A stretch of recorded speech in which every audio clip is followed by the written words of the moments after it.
जबकि दूसरी जानब इस्लामाबाद हाईकोर्ट ने बानी पीटीआई के एक्स अकाउंट से शेख मुजीबुर रहमान के हवाले से पोस्ट पर FIA को बैरिस्टर गौहर और रऊफ हसन के खिलाफ कार्रवाई से रोक दिया।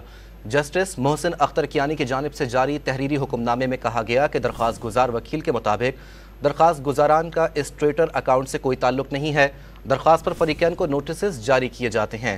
दरख्वास्त गुजारान FIA के पास पेश होकर बयानात रिकॉर्ड करवाएं। आइंदा समात तक दरख्वास्त गुजारान के खिलाफ कोई कार्रवाई न की जाए।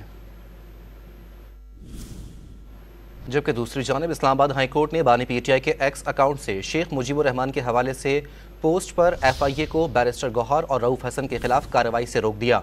जस्टिस मोहसिन अख्तर कियानी की जानिब से जारी तहरीरी हुक्मनामे में कहा गया कि दरख्वास्त गुजार वकील के मुताबिक दरख्वास्त गुजारान का इस ट्विटर अकाउंट से कोई ताल्लुक नहीं है।